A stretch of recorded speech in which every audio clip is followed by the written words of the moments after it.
दोस्तों, क्या आपने कभी ये महसूस किया है कि आप किसी से मिलते हैं, थोड़ी देर बात करते हैं और जब वो मुलाकात पूरी हो जाती है, तो ऐसे लगने लगता है कि आपकी पूरी मेंटल बैटरी डाउन हो चुकी है।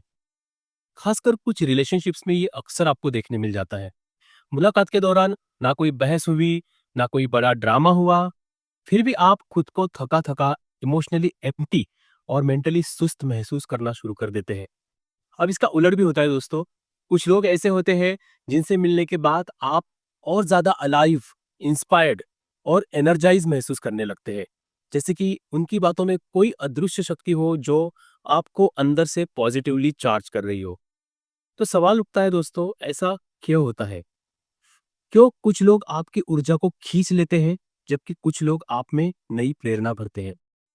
इस सवाल का जवाब हमें एक ऐसे व्यक्ति के विचारों में मिलता है दोस्तों, जिसने अपनी पूरी जिंदगी इंसानी मन की गहराइयों को समझने में लगा दी। उनका नाम था कार्ल यंग। स्विट्जरलैंड के इस महान मनोचिकित्सक ने दोस्तों बताया था कि इंसानी बातचीत सिर्फ शब्दों का लेन देन नहीं होता है, ये एक गहरा साइकोलॉजिकल एनर्जी एक्सचेंज होता है। और ये एक्सचेंज हमारी पर्सनैलिटी और हमारे सारे जो एक्सपीरियंसेस है और अनकॉन्शियस माइंड है, उन सब के स्तर पर भी ऑपरेट करता है। यंग का मानना था कि जब दो लोग मिलते हैं, तो वहाँ सिर्फ आइडियाज ही नहीं टकराते, वहाँ दो भावनात्मक वर्ल्ड्स का टकराव होता है। आज हम कार्ल यंग के इंसाइट्स का इस्तेमाल करके समझेंगे दोस्तों कि एनर्जी ड्रेनिंग रिलेशनशिप्स असल में काम कैसे करती है, और सबसे जरूरी बात, हम खुद को इससे कैसे बचा सकते हैं। उससे पहले यंग के अगर नजरिए को हमको अच्छे से समझना है, तो एक बेहद बुनियादी लेकिन पावरफुल कॉन्सेप्ट को हमें पहले समझना जरूरी होगा, और वो है साइकिक एनर्जी, जिसे कार्ल यंग ने लिबिडो कहा था। अब ये लिबिडो जैसे शब्द हम सुनते हैं तो ज्यादातर लोग तुरंत सिगमंड फ्रॉइड को याद करते हैं और सेक्सुअल एनर्जी की बात सामने आने लगती है। लेकिन यंग का नजरिया बिल्कुल इसमें अलग था। उनके लिए लिबिडो का मतलब सिर्फ सेक्सुअल ड्राइव नहीं था, बल्कि ये एक जीवन ऊर्जा थी, लाइफ फोर्स थी। एक ऐसी वाइटल एनर्जी जो हमारे पूरे मनोविज्ञान, हमारी पूरी साइकी को चलाती है, हमारे विचारों, भावनाओं भावनाओं को, हमारी जो रचनात्मकता है उसको, और एक दूसरे से जुड़ने की जो हमारी क्षमता है उसको वो शक्ति देती है। यंग के अनुसार ये ऊर्जा लगातार हमारे अंदर बहती रहती है, ठीक उसी तरह से जैसे कि हमारे अंदर अभी खून बह रहा होता है। और ये एनर्जी अगर मान लो कहीं पे ब्लॉक हो गई, गलत दिशा में बहने लगी या कहीं पे रुक गई, तो हम अंदर ही अंदर टूटने लगते हैं। साइकोलॉजिकली हम एकदम कमजोर पड़ने लगते हैं और हमको समझ में नहीं आता कि ऐसे क्यों हो रहा है। और यहीं से शुरू होती है एक गहरी और रिवोल्यूशनरी समझ, मतलब हमारे रिश्ते, हमारी बातचीत, हम सब इस एनर्जी एक्सचेंज का हिस्सा होते हैं। और ये एनर्जी एक्सचेंज एक सटल लेवल पे होता है, जहाँ पे एक व्यक्ति दूसरे व्यक्ति की साइकिक एनर्जी एक तो देता है या फिर ले लेता है। कुछ रिश्ते ऐसे होते हैं दोस्तों, जहाँ दोनों लोग इंटरेक्शन के बाद एक तो अपलिफ्ट महसूस करते हैं, और कुछ रिश्ते ऐसे होते हैं जहाँ पे एक व्यक्ति ज्यादातर अलाइव होता है, लेकिन दूसरा ड्रेन्ड और एग्जॉस्ट हो जाता है रिलेशनशिप में। आप भी खुद से पूछिए, आपकी लाइफ में ऐसे कौन लोग हैं जिनसे मिलकर आपको रिचार्ज महसूस हो जाता है, और वो कौन लोग हैं जिनसे बात करने के बाद आपको लगता है कि आपकी बैटरी पूरी तरह से डिस्चार्ज हो चुकी है, ड्रेन हो चुकी है। यंग कहते हैं कि ये सिर्फ फीलिंग्स नहीं होती है, ये आपके अंदर चल रहे अनकॉन्शियस साइकोलॉजिकल प्रोसेस का एक साइन होता है। अब सवाल है कि ऐसा होता क्यों है? कौन सी मानसिक प्रक्रियाएं या साइकोलॉजिकल मैकेनिज्म है जो हमारी इस एनर्जी को इस तरह से ड्रेन करती है? क्यों कुछ लोग हमें अंदर से खोखला कर देते हैं, जैसे हमारी लाइफ फोर्स को वो एब्जॉर्ब कर रहे हैं?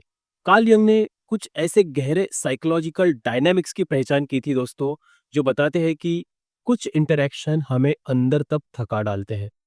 पहला है उसमें से प्रोजेक्शन, यानी मानसिक प्रतिबिंब। हम सबके अंदर कुछ ऐसे हिस्से होते हैं जिन्हें हम देखना नहीं चाहते। हमारी पर्सनैलिटी के ऐसे पहलू होते हैं जो हमें असहज कर देते हैं, शर्मनाक होते हैं, डरावने लगते हैं। अब मन के ये जो हिस्से हैं वो कहीं नहीं जाते, बस उनको दबा दिया जाता है, और फिर हम अनजाने में बातचीत के दौरान इन्हें दूसरों पर प्रक्षेपित करते रहते हैं। जब कोई इंसान अपनी अंदर की इनसिक्योरिटी, फियर्स या गिल्ट को खुद देखने की बजाय आपके ऊपर थोप देता है, तो वो एक तरह से अपना खुद का इनर कियोस जो होता है, वो आपकी मेंटल स्पेस में इंजेक्ट कर देता है। और यही वजह है कि ऐसे इंटरैक्शंस के बाद आपको लगता है जैसे आपका दिमाग किसी इनविजिबल भार से दब गया है। कल्पना कीजिए, एक आपका सहकर्मी है, कलीग है, जो अपनी नाकामी को कभी भी स्वीकार नहीं करता, लेकिन हर बार आपकी परफॉर्मेंस में कहीं न कहीं कमियाँ ढूँढते रहता है। असल में वो अपनी इनसिक्योरिटी को जो है वो आपके ऊपर डाल रहा है और आप अनजाने में उसका इमोशनल कचरा अपने सर में ढो रहे हैं। दूसरा है इमोशनल कंटेजियन। मतलब इंसानी दिमाग एक दूसरे से इलेक्ट्रोमैग्नेटिक सिग्नल से नहीं जुड़े होते, बल्कि वो इमोशन से जुड़े होते हैं। जब आप किसी के साथ समय बिताते हैं थोड़ा बहुत, तो सिर्फ शब्द नहीं लेकिन उनकी भावनाएं जो है वो आपके अंदर तक उतर जाती है। ये महज कोई मेटाफोर नहीं है दोस्तों। न्यूरो साइंस में इन्हें एक्सप्लेन करने के लिए मिरर न्यूरॉन्स की थ्योरी दी गई है। आपके दिमाग में कुछ न्यूरॉन्स ऐसे होते हैं जो सामने वाले की इमोशनल स्टेट को बिल्कुल कॉपी कर लेते हैं, मिरर कर लेते हैं, वो भी कॉन्शियसली आप उसको नोटिस किए बिना। इसलिए जब आप किसी एंशियस या गुस्से से भरे या हमेशा कंप्लेन करने वाले व्यक्ति के पास होते हैं, थोड़ा समय बिताते हैं, तो कुछ देर के बाद आपका नर्वस सिस्टम भी वैसे ही रिएक्ट करने लगता है, जैसे आप में भी वही भावनाएं आ गई हो। तीसरा और सबसे गहरा कॉन्सेप्ट है द शैडो। दोस्तों, यंग के अनुसार शैडो वो हिस्सा है जिसे हम जानबूझकर रिजेक्ट करते हैं। पर्सनैलिटी का वो जोन है जो हमारे कॉन्शियस इमेज से मैच नहीं करता। अगर आप खुद को हमदर्द समझते हैं तो शैडो में आपकी निर्दयता छुपी होती है। अगर आप बुद्धिमान कहलाते हैं तो आपकी शैडो में आपका इर्रेशनल पहलू भी मौजूद होता है। और जब कोई इंसान अपनी शैडो को पहचानने से अस्वीकार करने से मना कर देता है, तो वो अपनी उस शैडो को सप्रेस कर देता है, उस एनर्जी को सप्रेस कर देता है और उसको बाहर दूसरे में वो देखना शुरू कर देता है। उदाहरण के लिए, एक ऐसा इंसान जो समझता है कि उसके अंदर गुस्सा नहीं है, मैं कभी गुस्सा ही नहीं होता, तो वो कभी सीधा गुस्सा नहीं करेगा, बल्कि वो सरकाज़म, मैनिपुलेशन या पैसिव एग्रेशन के जो बिहेवियर है, उनके ज़रिए वो दूसरों को थकाना चालू करता है। ऐसे व्यक्ति के साथ बातचीत करना ऐसा है जैसे आप एक साथ 2 व्यक्तियों के साथ डील कर रहे हो। एक उसके वर्ड्स के साथ में और दूसरा उसकी अनकॉन्शियस शैडो के साथ में। और यही दोहरा दबाव आपकी साइकिक एनर्जी को ड्रेन कर देता है। अब जब आप समझ गए हैं कि ये एनर्जी ड्रेनिंग कन्वर्सेशन जो होते हैं उसके पीछे सिर्फ वर्ड्स नहीं होते बल्कि गहरे साइकोलॉजिकल पैटर्न्स काम कर रहे होते हैं, तो अगला सवाल नेचुरल सा आता है कि आप इससे कैसे बच सकते हैं? या और भी अगर ज़रूरी कहे सवाल, तो कैसे आप खुद ही ऐसे व्यक्ति ना बन जाए? जैसा कि कार्ल यंग ने कहा था, जब तक आप अपने अचेतन मतलब अनकॉन्शियस में छुपे हुए जो पहलू हैं, उनको पहचान कर उन्हें जागरूक मतलब कॉन्शियस नहीं बनाते, तब तक वो शैडो की तरह आपके जीवन को संचालित करते रहते हैं और आप उसे अपना किस्मत समझने लगते हैं। यही सिद्धांत हम हमारे रिश्तों में भी हम लागू कर सकते हैं दोस्तों। जब तक हम अपने भीतर के अनदेखे अव्यावहारिक जो पैटर्न्स होते हैं उनको नहीं समझते, तब तक वे हमारे संबंधों की दिशा हमेशा तय करते रहते हैं और हम अक्सर दूसरों को ही थका देने वाली स्थिति पैदा करते रहते हैं। यंग की मनोवैज्ञानिक समझ के आधार पर हम उन लोगों में कुछ विशिष्ट आर्कटाइप को देखते हैं जो कि दूसरों की ऊर्जा का लगातार शोषण करते हैं। मतलब कुछ पर्सनालिटीज ऐसी होती है जिनके चेहरे आप हमेशा इस टाइप में ही देखोगे कि वो हमेशा शोषण करते रहते हैं। तो पहला होता है उसमें विक्टिम, पीड़ित। ये वो व्यक्ति होते हैं जो खुद को हमेशा परिस्थितियों का शिकार ही मानते रहते हैं और हर परेशानी की जड़ किसी और में होती है। ये हम में कभी नहीं है।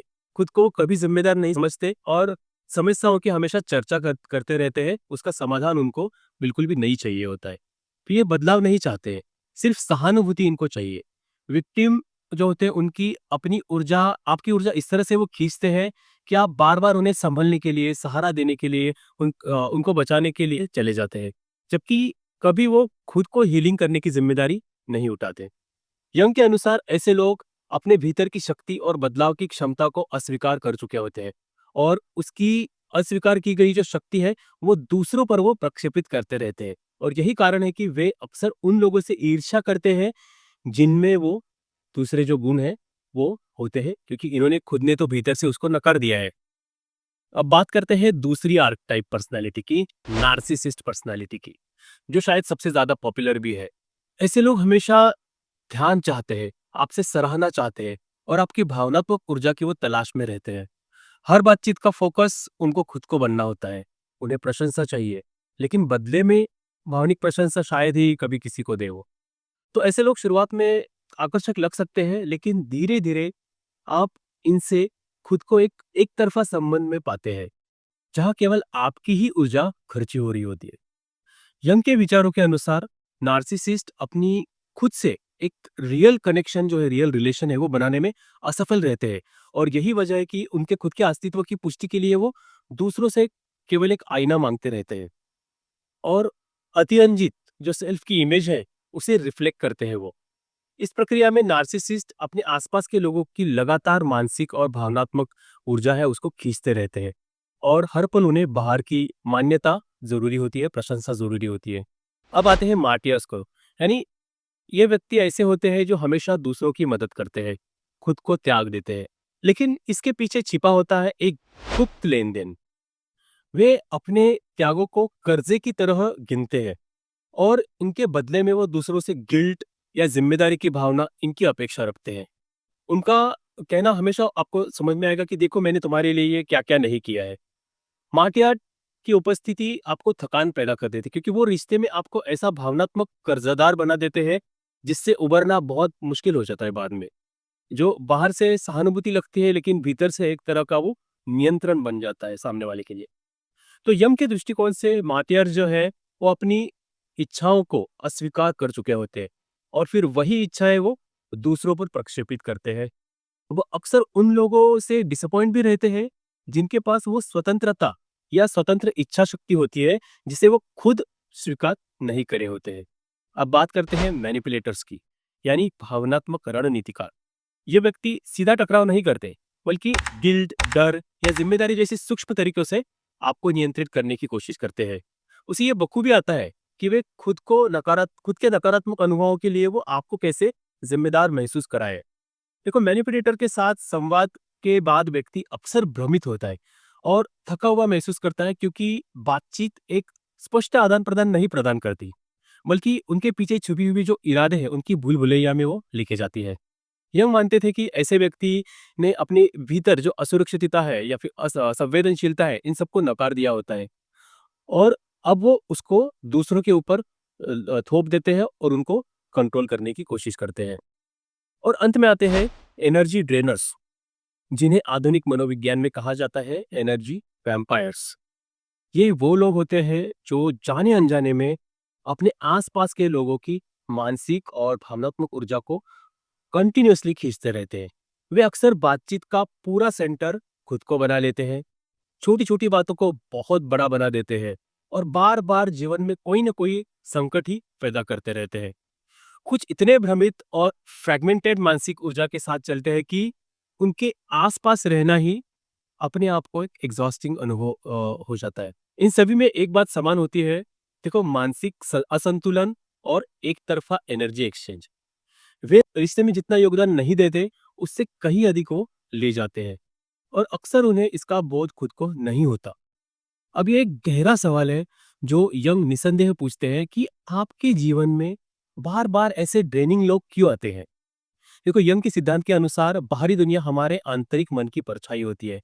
अगर कोई पैटर्न बार-बार आपके जीवन में दोहराया जा रहा है, तो केवल वो संयोग नहीं है, बल्कि ये आपकी साइकी द्वारा निर्मित या स्वीकार किया गया एक डायनामिक्स हो सकता है। इसके क्या कारण हो सकते हैं? नंबर 1, अधूरे भावनात्मक घाव, मतलब अनहील्ड इमोशनल वुंड्स। यदि आपके जीवन में ऐसी घटनाएं हुई है जिन्होंने आपको भावनात्मक चोट पहुंचाई है, जैसे कि बचपन में आपको उपेक्षा या अस्वीकृति तो किया गया है, तो आप अनजाने में ऐसे अनुभव देने वाले व्यक्ति को और ही आकर्षित होंगे, क्योंकि उनकी वजह से आपके जो भावनात्मक घाव है वापस से सक्रिय होते हैं। उदाहरण के लिए, अगर आपके माता पिता ने आपसे भावनात्मक रूप से अगर दूरी बनाए रखी हो, तो हो सकता है कि आप बार बार ऐसे इमोशनली अनअवॉइडेबल लोगों की ओर ही खींचते जाएं, क्योंकि साइकी की एक विचित्र प्रवृत्ति होती है, वो उसी घाव को बार बार दोहराता है, शायद इसलिए कि एक दिन वो पूरी तरह से हील हो सके। जैसे कि यंग ने लिखा था, जो चीजें हमें दूसरों में परेशान करती है, वही अक्सर हमें अपने बारे में गहरी बातें सिखाती है। तो हो सकता है कि जो लोग आपकी ऊर्जा सबसे ज़्यादा खींच रहे होते हैं, वे ही आपके सबसे पुराने और अनसुलझे भावनात्मक पहलुओं को भी छू रहे होते हैं। दूसरी वजह हो सकती है कि पीपल प्लीजिंग टेंडेंसीज़, जो हमारी हम खुद की इमोशनल बाउंड्रीज जो एकदम कमज़ोर कर देते हैं। दूसरों को खुश करने की कोशिश करते हैं, ना कहने में हिचकिचाते हैं। अपनी ज़रूरतों को बार-बार हम नज़रअंदाज कर देते हैं। तो आप अनजाने में एक अदृश्य साइन देते हैं कि मेरी ऊर्जा सबके लिए खुली है, कोई भी आकर इसे ले जा सकता है। जब किसी व्यक्ति के भीतर स्पष्ट सीमाएं बाउंड्रीज नहीं होती, तब वह भावनात्मक रूप से सबके लिए उपलब्ध हो जाता है, चाहे वह उसे नुकसान ही न क्यों न पहुंचाए। यंग ने जिस विकासात्मक प्रक्रिया को बहुत महत्व दिया था, वो था दोस्तों इंडिविजुएशन। मतलब अपने भीतर की सच्ची पहचान को जानना और उसे पूर्ण स्वरूप से स्वीकार करना। जब तक ये आत्मज्ञान विकसित नहीं होता है, तब तक व्यक्ति बार बार ऐसे संबंधों में फंसते रहता है जहां उसकी ऊर्जा जो है वो दुरुपयोगित होती है, क्योंकि उसे अपनी सीमाएं तय करना नहीं आता। तीसरी वजह हो सकती है कि आत्मक निरीक्षण जो है या फिर आत्म जागरूकता है, उसकी हमें कमी होना। आप अनकॉन्शियस पैटर्न को नहीं पहचानते, तो ये लगभग तय है कि आप बार बार उन्हीं परिस्थितियों में फंसेंगे जहां आपकी ऊर्जा ड्रेन होती रहेगी और आप खुद को थका हुआ, उलझा हुआ महसूस करते रहेंगे जिंदगी में। आप सोचते रहेंगे, मेरे साथ ऐसा क्यों होता है? लेकिन जब तक आप ये नहीं देखेंगे कि कहीं इसमें आपका अपना एक हिस्सा भी शामिल है, तब तक ड्रेनिंग डायनामिक से निकल पाना मुश्किल है दोस्तों। सेल्फ अवेयरनेस हमारी लाइफ की वो पहली रोशनी है जो इन गहरे और बार बार दोहराए जाने वाले रिलेशनशिप के जो पैटर्न्स है, उनको उजागर करती है और हीलिंग की प्रक्रिया वहीं से शुरू हो जाती है। देखो, और एक गहरी वजह है शैडो का खेल। सबसे गहरे स्तर पर यंग हमेशा एक असहज लेकिन जरूरी दिशा में देखने को कहते हैं, वो मतलब हमारी शैडो शैडो की ओर। कभी कभी जो लोग हमें सबसे ज्यादा थका देते हैं, वे दरअसल हमारे ही उन पहलुओं का प्रतिबिंब होते हैं जिन्हें हम खुद के अंदर दबा देते हैं। जिस बिहेवियर से आप बार बार चिढ़ते हैं, गुस्से होना, ड्रामा करना, ये सब हो सकता है कि वही गुण आपके अंदर कहीं ना कहीं अस्वीकार्य है, आपने स्वीकार नहीं किया है। उदाहरण के लिए, अगर किसी को बार बार मदद मांगना आपको परेशान करता है, मतलब आप किसी को मदद मांग रहे हो और आपको परेशानी होती है, मतलब आपने खुद की इमोशनल जो नीड्स है उनको पहले से ही दबा दिया है। अगर किसी का बोल्डनेस, असर्टिवनेस आपको खटक रहा है, मतलब आपने अपने हेल्दी एंगर को भी पूरी तरह से नकार दिया है। जैसे कि कार्ल ने लिखा था, जब दो व्यक्ति मिलते हैं तो वो दोनों केमिकल्स की तरह होते हैं। जैसे कि केमिकल्स मिलने के बाद अगर कोई रिएक्शन होती है तो दोनों भी केमिकल्स चेंज हो जाते हैं, वैसे ही दोनों भी व्यक्ति चेंज हो जाते हैं। यानी जो लोग आपको अंदर तक हिला देते हैं, वही आपके लिए परिवर्तन के द्वार भी खोल सकते हैं, बशर्ते आप देखने को तैयार हो कि आपको वो क्या दिखाना चाहते हैं। तो खुद को ट्रेनिंग रिलेशनशिप से कैसे बचाएं? यंगियन साइकोलॉजी में कुछ ठोस उपाय है, क्लियर कट।